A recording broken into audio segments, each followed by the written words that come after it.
à tous. Bienvenue au bulletin d'information à Top News. Au sommaire. Un responsable de la police de l'État islamique décapité en Syrie. Irak, 23 morts dans des attaques et heurts entre soldats et État islamique à Al-Anbar. Pakistan, les députés approuvent l'instauration des tribunaux militaires antiterroristes. Voici les détails. Le corps d'un haut responsable de la police du groupe djihadiste État islamique a été retrouvé décapité dans la province de Deir el-Zor, dans l'est de la Syrie, a rapporté mardi l'Observatoire syrien des droits de l'homme. Il s'agit d'un Égyptien qui était connu comme le bras droit de l'émir de la force Al-Esba dans cette province, indique l'Observatoire syrien des droits de l'homme.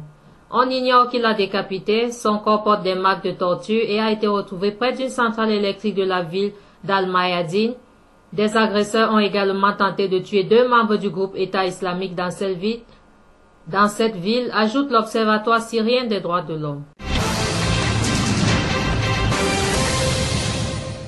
Le président Bachar al-Assad a reçu hier M. Rostom Kassimi, chef du comité du développement des relations économiques irano-syriennes, et la délégation qui l'accompagne, a rapporté la chaîne satellitaire Al-Alam.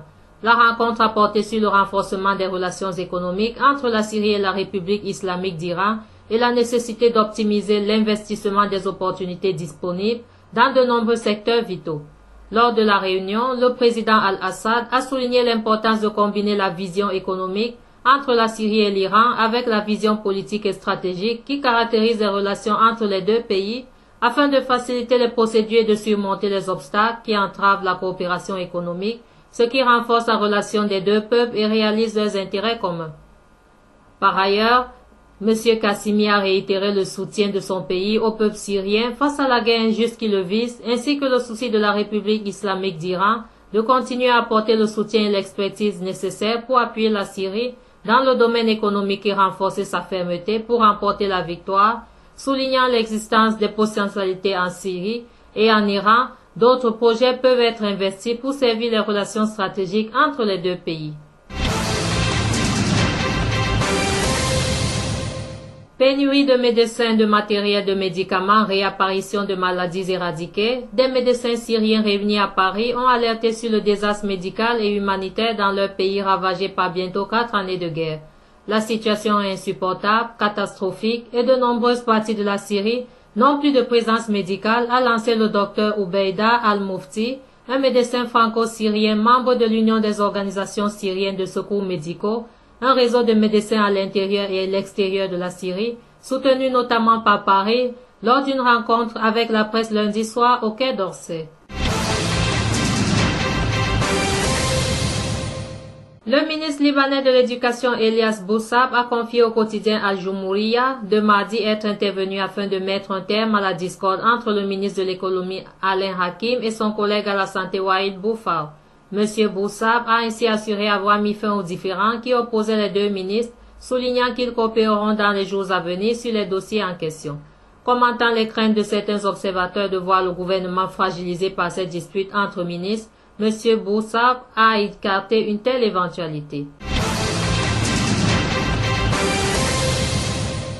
Des vents violents d'une vitesse pouvant atteindre plus de 80 km à l'heure ont frappé le Akkar au Liban Nord dans la nuit de lundi et durant la matinée de mardi, provoquant des dégâts considérables, rapporte l'Agence nationale d'information. D'autre part, les réseaux électriques et téléphoniques à Batroun au Liban Nord ont été endommagés mardi par la tempête Zina, qui s'abat sur le pays, apportant fortes pluies et vents violents toujours selon l'année.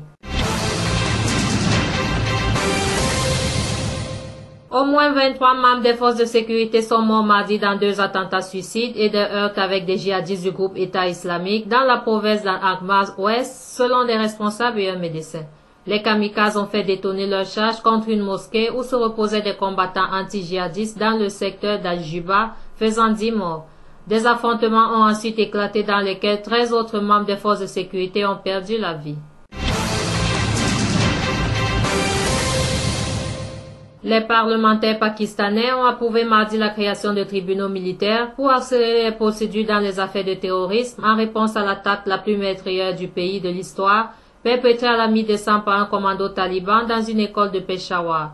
Cette attaque qui a fait 150 morts, dont une majorité d'écoliers, a profondément choqué la population du Pakistan, géant musulman de près de 200 millions d'habitants, qui est miné depuis 8 ans par les attaques à des répétitions des talibans locaux en lutte contre le pouvoir d'Islamabad, accusé de soutenir la guerre américaine contre le terrorisme.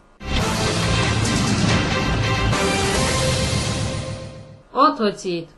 L'autorité palestinienne reconnaît la compétence de la Cour pénale internationale pour des crimes présumés commis à partir du 13 juin 2014, date à laquelle Israël a lancé une vaste campagne d'arrestation suivie de la guerre à Gaza, a annoncé lundi la Cour pénale internationale à La Haye. Les Palestiniens ont soumis à la Cour pénale internationale une déclaration d'acceptation de compétences, instrument juridique qui pourrait permettre à la Cour pénale internationale d'enquêter sur des crimes présumés commis dans le passé à des périodes déterminées. Par ailleurs, l'administration Obama envisage de réduire l'aide financière annuelle de 440 millions de dollars versée à l'autorité palestinienne en cas de recours à la Cour pénale internationale.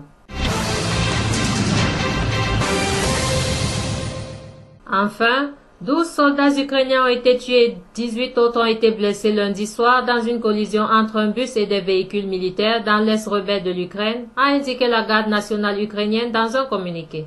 Une commission comprenant des enquêteurs militaires, des responsables de la police routière et de la garde nationale ukrainienne a été dépêchée sur place selon la même source. Merci à vous qui nous suivez de Beyrouth et partout ailleurs. Bulletin présenté par Anna et Kame.